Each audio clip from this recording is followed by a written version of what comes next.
ಯೇಸುಕ್ರಿಸ್ತನ ನಾಮದಲ್ಲಿ ನಿಮ್ಮೆಲ್ಲರಿಗೂ ದೇವರ ವಾಕ್ಯ ಐಕ್ಯತೆಗೆ ಸ್ವಾಗತ. ನನ್ನ ಹೆಸರು ವನಿತಾ ಸ್ಯಾಂಟಿಯಾಗೋ. ಕರ್ತನು ಒಳ್ಳೆಯವನು, ಆತನ ಕೃಪೆಯು ಶಾಶ್ವತವಾದದ್ದು. ಮತ್ತೊಂದು ಆವರ್ತಿ ಈ ಒಂದು ಕ್ರಿಸ್ಮಸ್ ಸಂದೇಶದೊಡನೆ ನಿಮ್ಮೆಲ್ಲರನ್ನು ಸಂಧಿಸುವುದಕ್ಕೆ ನನಗೆ ಬಹಳ ಸಂತೋಷ. ನಾವು ಈಗ ಧ್ಯಾನ ಮಾಡುತ್ತಿರುವ ಸೀರೀಸ್ ಹೆಸರು ಅಬ್ರಹಾಮನ ಸಂತತಿಯಾದ ಕ್ರಿಸ್ತನು. ಕ್ರಿಸ್ತನನ್ನು ಯಾಕೆ ಅಬ್ರಹಾಮನ ಸಂತತಿಯಾಗಿ ನಮ್ಮ ಲೋಕದಲ್ಲಿ ಯೇಸು ಕ್ರಿಸ್ತ ಹುಟ್ಟಿ ಬರಬೇಕಾಯಿತು? ಯಾಕೆ ಆ ಒಂದು ಅಬ್ರಹಾಮನು ಆತನ ಮೂಲಕ ಯೇಸು ಕ್ರಿಸ್ತ ಹುಟ್ಟು ಬಂದಿದ್ದು, ಬೇರೆ ಯಾರ ಮೂಲಕನೂ ಬಂದಿಲ್ಲ? ಯಾಕೆ ದೇವರು ಅಬ್ರಹಾಮನನ್ನೇ ಆರಿಸ್ಕೊಂಡ್ರು? ಯಾಕೆ ದೇವರು ಇಸ್ರಾಯೇಲನ್ನು ಆರಿಸ್ಕೊಂಡ್ರು?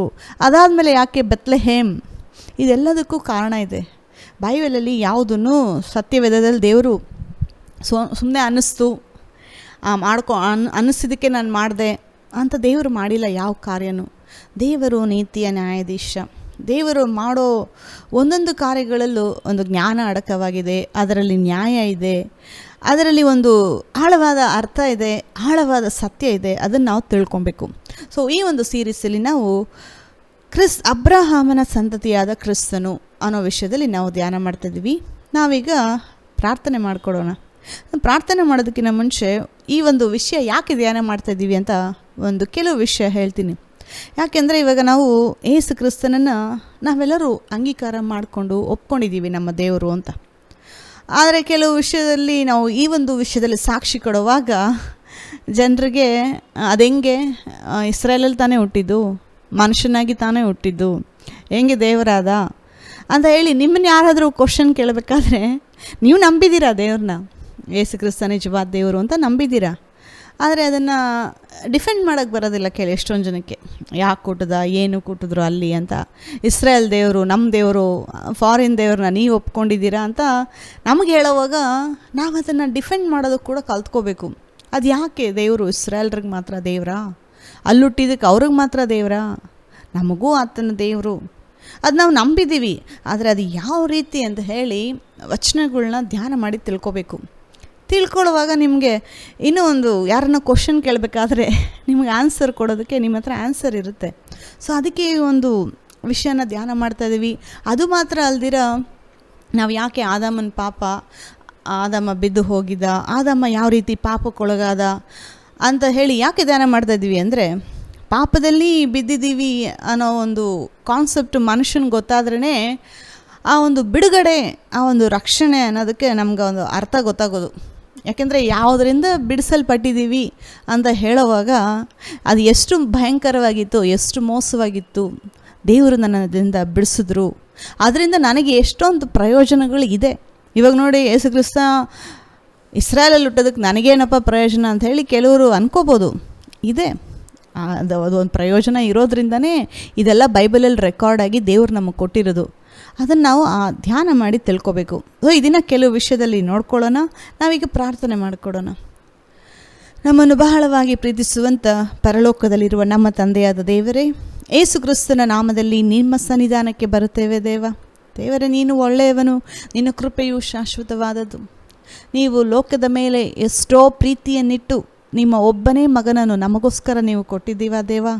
ನಿನ್ನ ನಾಮಕ್ಕೆ ಸ್ತೋತ್ರವಾಗಲಿ. ಆತನನ್ನು ನಂಬುವ ಒಬ್ಬನಾದರೂ ನಾಶವಾಗದೆ ಎಲ್ಲರೂ ನಿತ್ಯ ಜೀವ ಪಡೆಯಬೇಕೆಂದು ಆತನನ್ನು ನೀವು ಕೊಟ್ಟರು.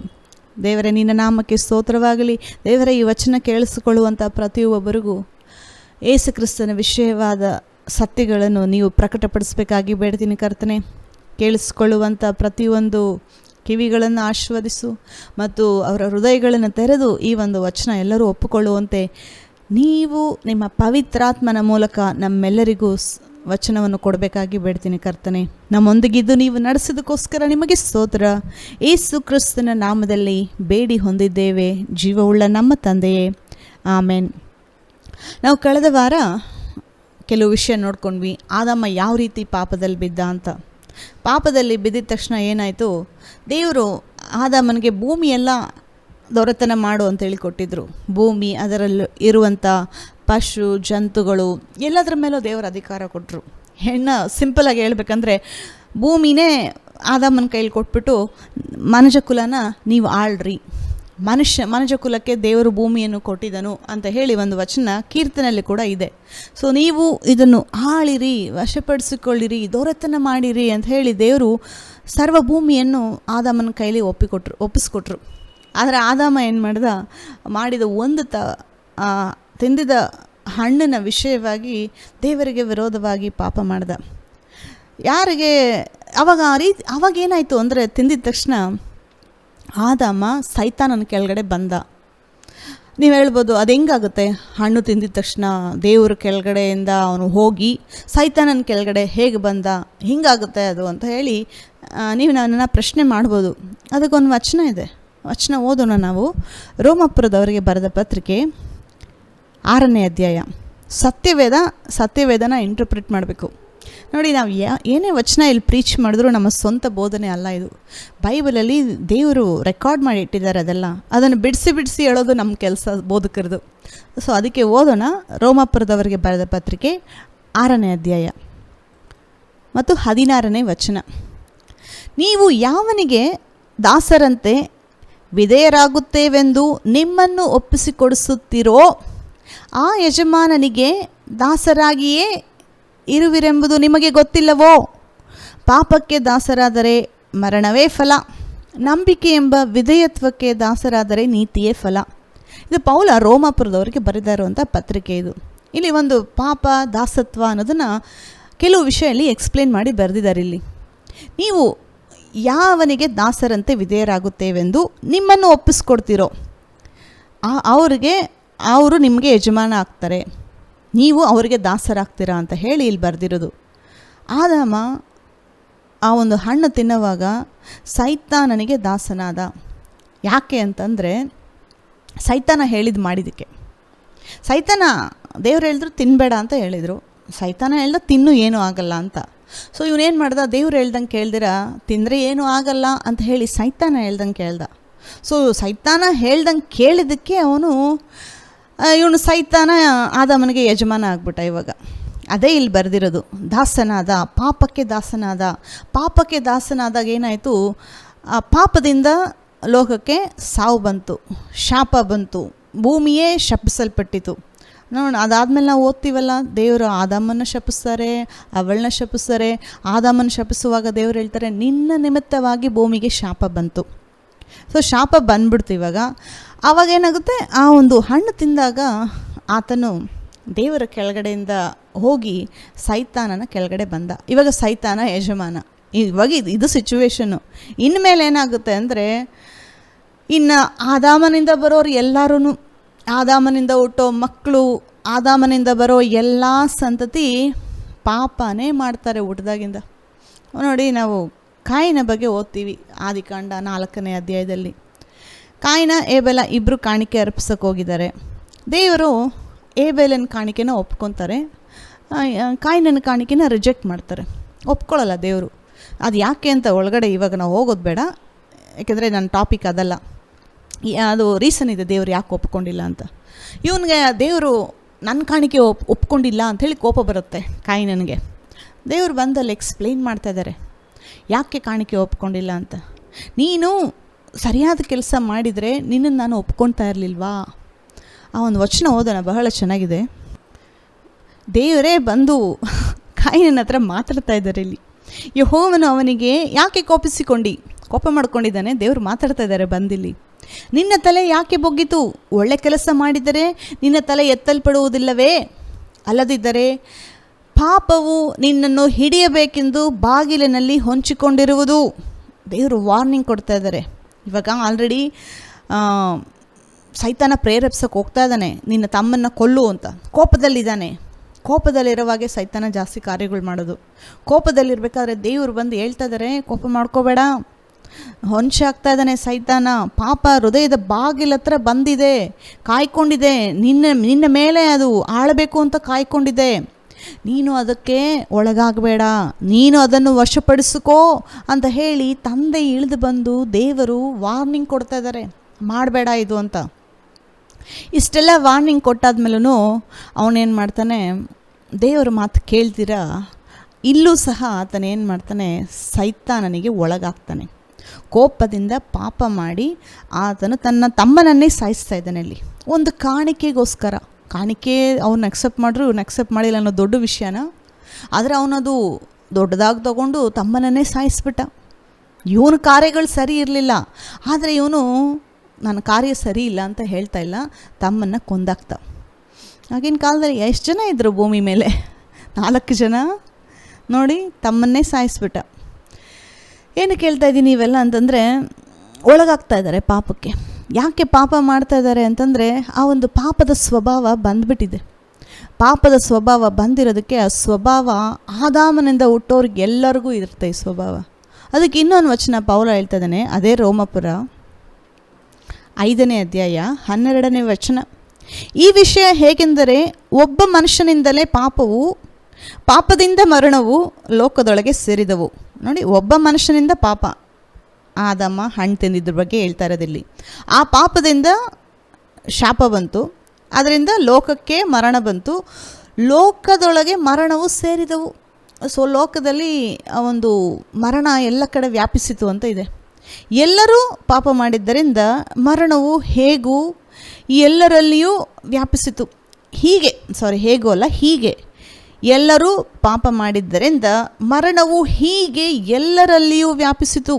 ಎಲ್ಲರ ಮೇಲೂ ಮರಣ ಆಳ್ತಾ ಇದೆ. ಇವಾಗ ಎಲ್ಲರೂ ಪಾಪ ಮಾಡ್ತಾ ಇದ್ದಾರೆ, ಎಲ್ಲರ ಮೇಲೂ ಮರಣ ಆಳ್ತಾ ಇದೆ. ಯಾಕೆಂದರೆ ಇವಾಗ ಸೈತಾನ ಎಲ್ಲರ ಮೇಲೆ ಅಧಿಪತಿ ಆಗಿಬಿಟ್ಟಿದ್ದಾನೆ. ಅವನ ಲೋಕಕ್ಕೆ ಅಧಿಪತಿ, ಇಡೀ ಆದಾಮನ ಒಂದು ರೇಸ್ ಮನುಜ ಕುಲಕ್ಕೆ ಅಧಿಪತಿ ಆಗಿದ್ದಾನೆ.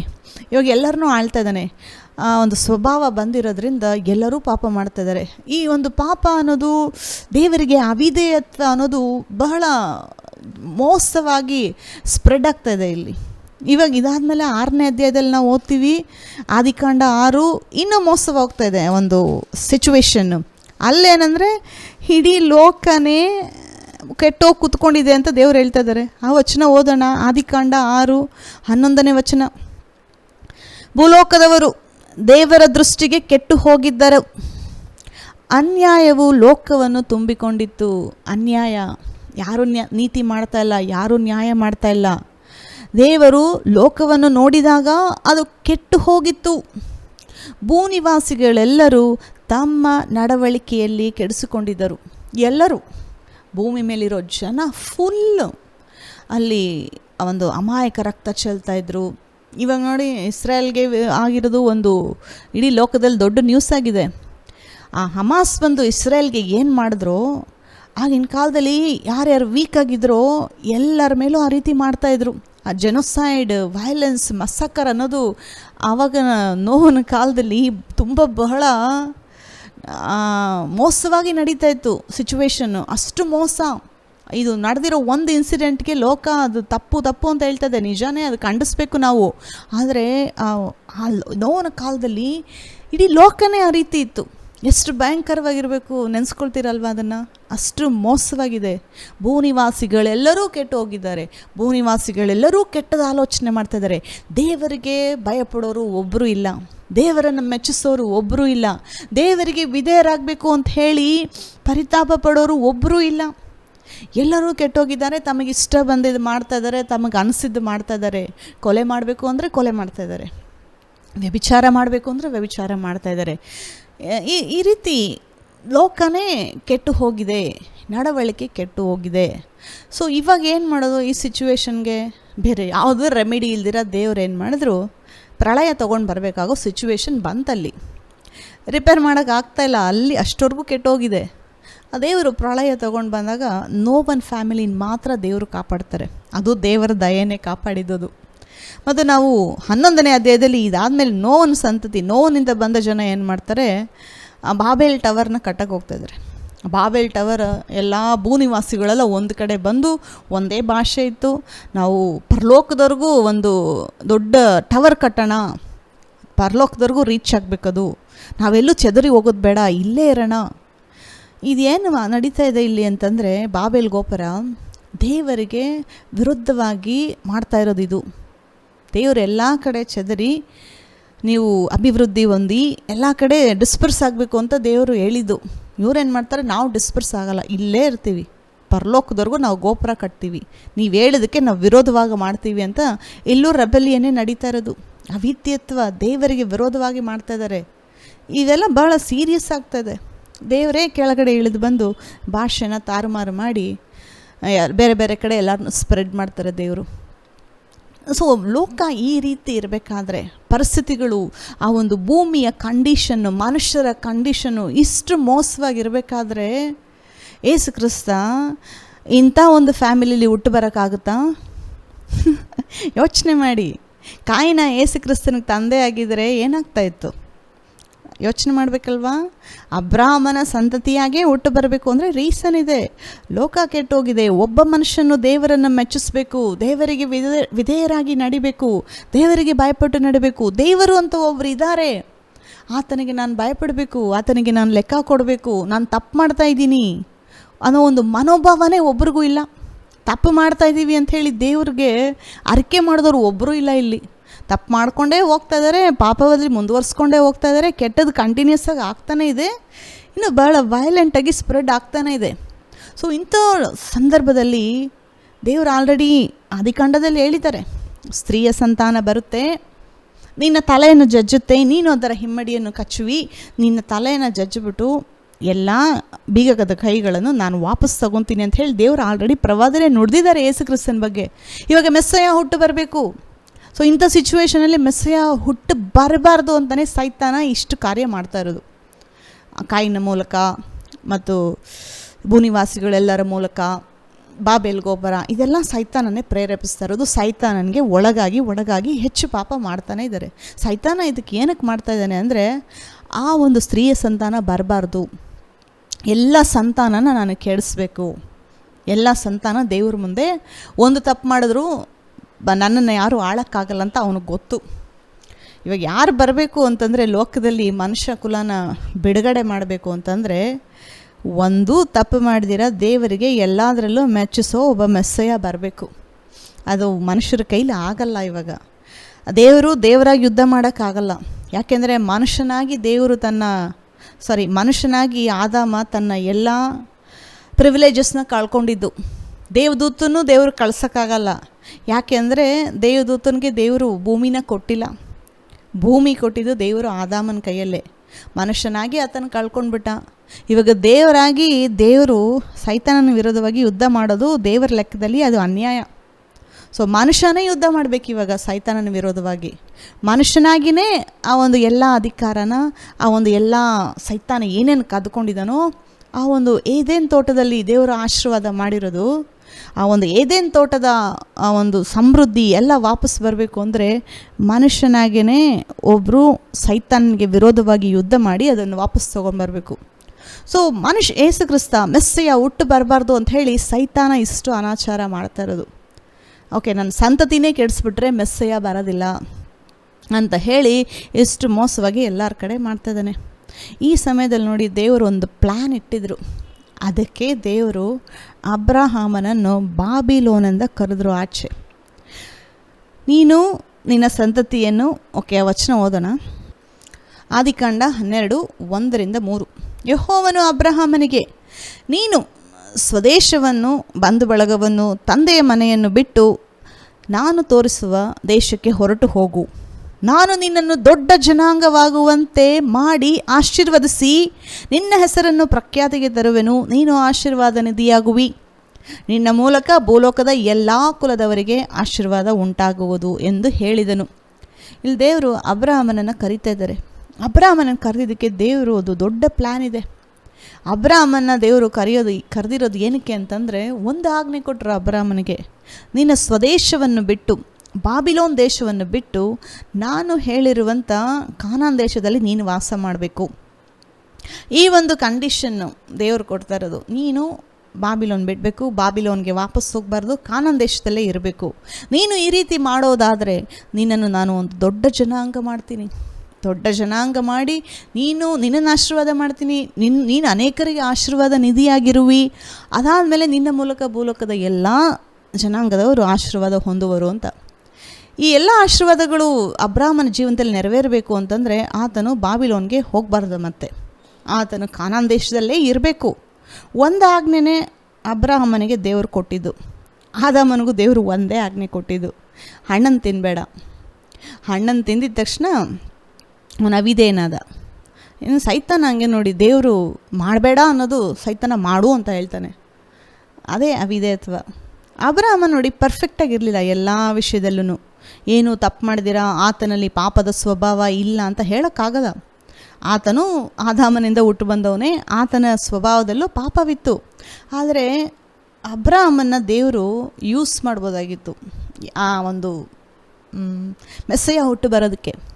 ಯಾಕಂದರೆ ದೇವರಿಲ್ಲಿ ಅಬ್ರಹಾಮನಿಗೆ ಒಂದು ವಾಗ್ದಾನ ಕೊಡ್ತಾ ಇದ್ದಾರೆ. ಎಷ್ಟು ವಾಗ್ದಾನ? ಒಂದೇ ಒಂದು ಆಜ್ಞೆ ಕೊಡ್ತಾ ಇದ್ದಾರೆ. ಏನು ಅಂತಂದರೆ, ನೀನು ಬಾಬಿಲೋನನ್ನು ಬಿಟ್ಟು ಆಚೆ ಬರಬೇಕು ಮತ್ತು ನೀನು ಕಾನಾನ್ ದೇಶದಲ್ಲೇ ನಿನ್ನ ಜೀವಮಾನ ಕಾಲದೆಲ್ಲ ವಾಸ ಮಾಡಬೇಕು. ಯಾಕೆ ದೇವರು ಇದು ಹೇಳಿದ್ರು ಅಂತಂದರೆ,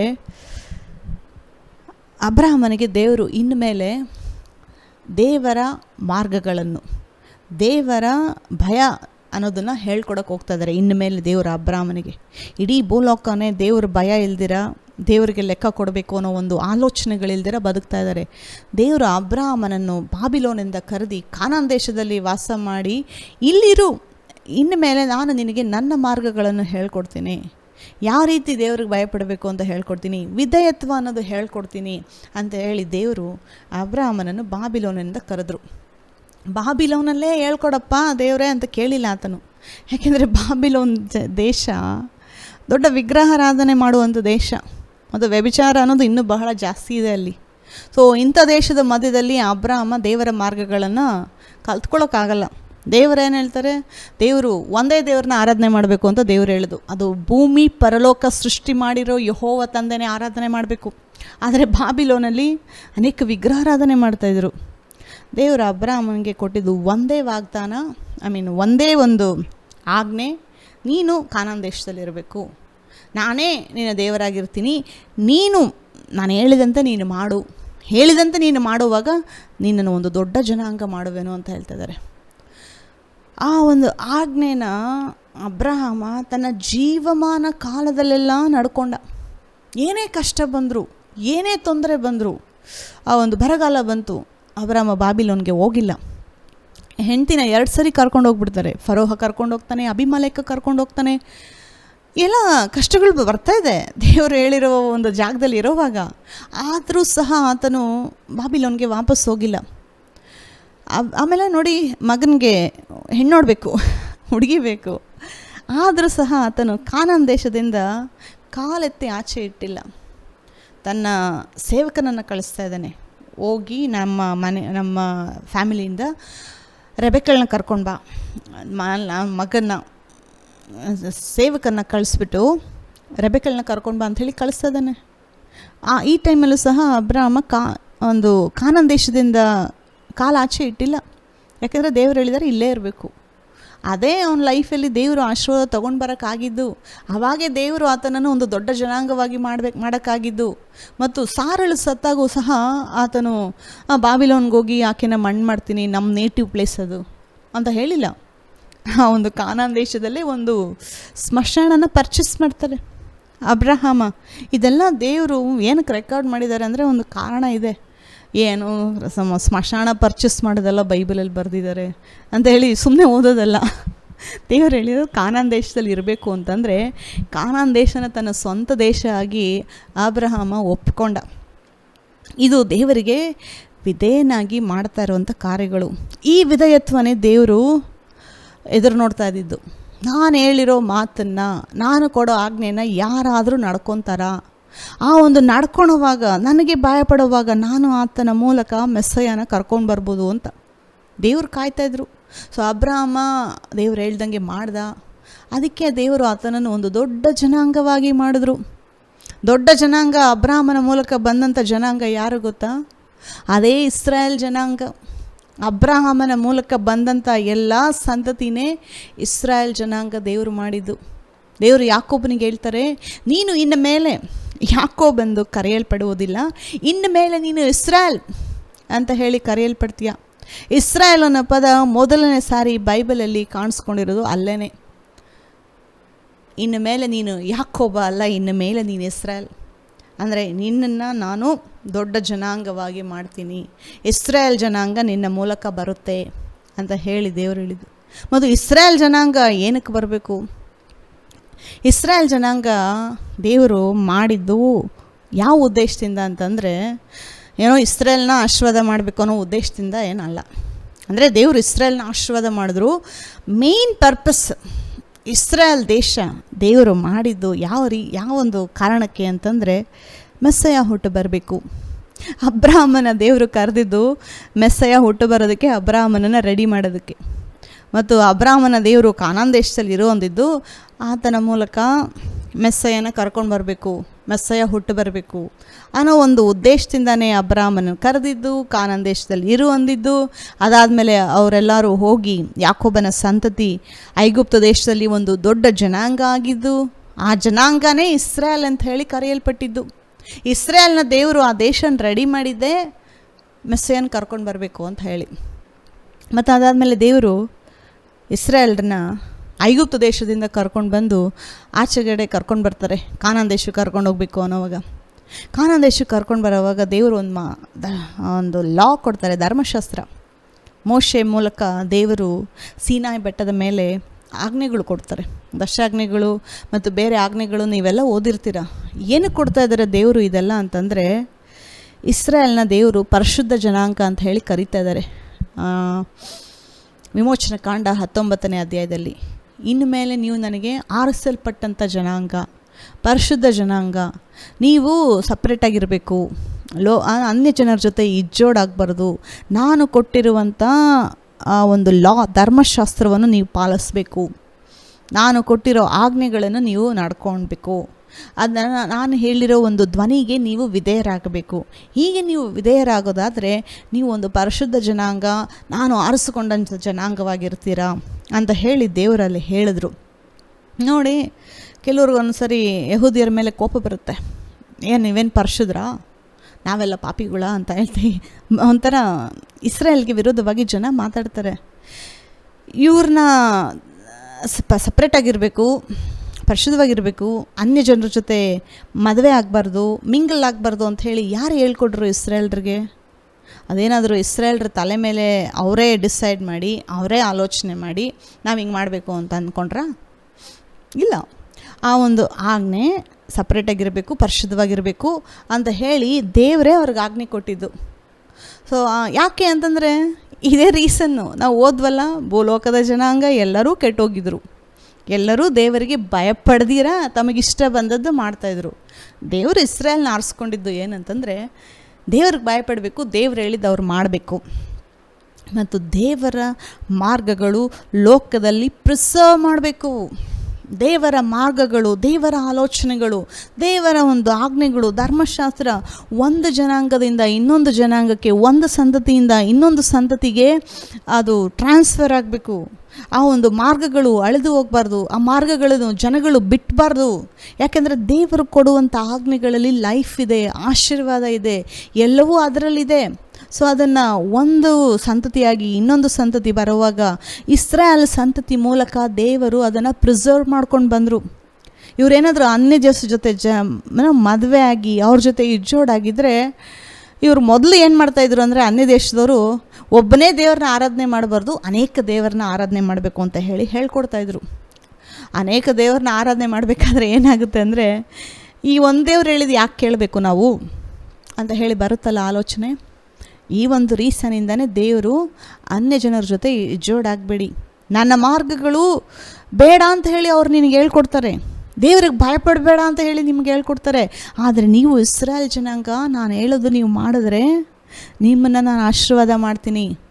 ದೇವರು ಇಸ್ರಾಯೇಲ್ ಜನಾಂಗ ಕರೆದಿದ್ದು ಆ ಒಂದು ಸಪ್ರೇಟಾಗಿ ಮಾಡಿ ಅವ್ರನ್ನ ಪರಿಶುದ್ಧವಾಗಿರಬೇಕು ಅಂತ ಹೇಳಿ ಆಜ್ಞೆಗಳನ್ನ ಕೊಟ್ಟಿದ್ದು ಏನಕ್ಕೆ ಅಂತಂದರೆ, ಮೆಸ್ಸಯ್ಯ ಬರಬೇಕು. ಮೆಸ್ಸಯ್ಯ ಇಂಥ ಕುಟುಂಬದಲ್ಲೇ ಹುಟ್ಟು ಬರೋಕ್ಕಾಗೋದು.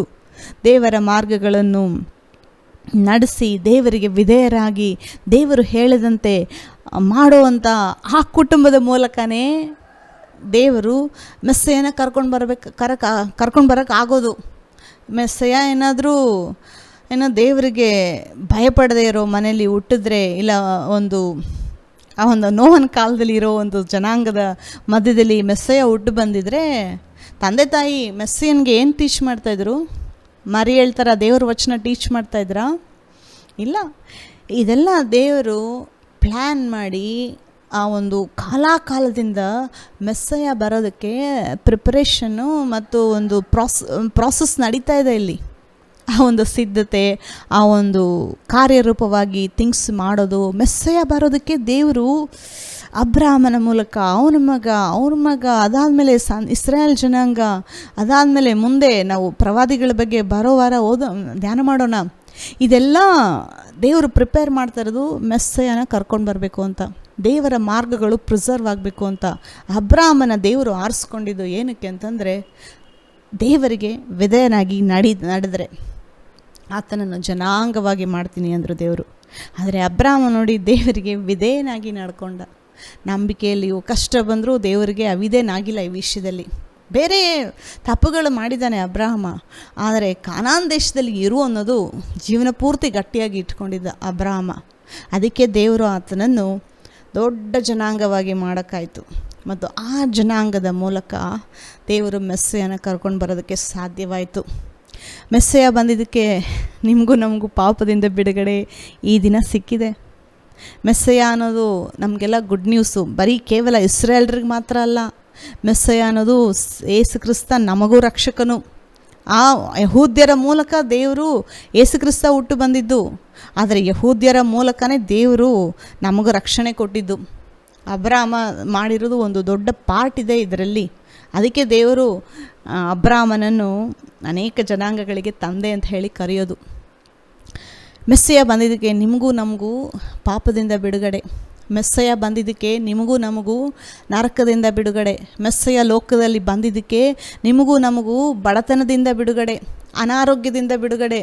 ಎಲ್ಲ ಮೆಸ್ಸಯ್ಯನಲ್ಲಿ, ಯೇಸು ಕ್ರಿಸ್ತನಲ್ಲೇ ದೇವರ ಆಶೀರ್ವಾದ ಇಟ್ಟು ಕಳಿಸಿದ್ದು. ಆ ಮೆಸ್ಸಯ್ಯ ಬರಬೇಕು ಅಂತಂದರೆ ಇಸ್ರಾಯೇಲ್ ಜನಾಂಗನ ದೇವರು ರೆಡಿ ಮಾಡಬೇಕಾಗಿತ್ತು. ಅದಕ್ಕೆ ದೇವರು ಯೇಸು ಕ್ರಿಸ್ತನನ್ನು ಇಸ್ರಾಯೇಲಲ್ಲಿ ಹುಟ್ಟು ಬರಬೇಕು ಅಂತ ಹೇಳಿ ದೇವರು ಡಿಸೈಡ್ ಮಾಡಿದ್ದು. ಈ ಒಂದು ವಿಷಯದಲ್ಲಿ ಬರೋ ವಾರ ಇನ್ನೂ ಕೆಲವು ವಿಷಯ ಧ್ಯಾನ ಮಾಡೋಣ. ಆ ಪ್ರವಾದಿಗಳು ಯಾವ ರೀತಿ ಕೆಲಸ ಮಾಡಿದ್ರು ಈ ವಿಷಯದಲ್ಲಿ ಯೇಸು ಕ್ರಿಸ್ತ ಬರೋದಕ್ಕೆ. ನಾವು ಐಗುಪ್ತ ದೇಶದಿಂದ ಆಚೆ ಬಂದು ಇಸ್ರಾಯೇಲ್ರು ದೇವರ ಪ್ರಮಾಣಗಳನ್ನು, ಧರ್ಮಶಾಸ್ತ್ರವನ್ನು ಹೊಂದಿಕೊಂಡ್ರು ಅನ್ನೋ ಒಂದು ಅಲ್ಲಿವರೆಗೂ ಓದಿದ್ದೀವಿ. ಬರೋ ವಾರ ಪ್ರವಾದಿಗಳು ಏನು ಮಾಡಿದ್ರು ಈ ವಿಷಯದಲ್ಲಿ ಅಂತ ಹೇಳಿ ನಾವು ನೋಡೋಣ. ಈ ವಾಕ್ಯಗಳನ್ನು ಕೇಳಿದಂಥ ನಿಮ್ಮೆಲ್ಲರನ್ನು ದೇವರು ಆಶೀರ್ವಾದ ಮಾಡಲಿ. ನಮ್ಮ ರಕ್ಷಕನಾದ ಯೇಸು ಕ್ರಿಸ್ತನು ಬೇಗನೆ ಬರುತ್ತಾನೆ. ಆಮೇನ್.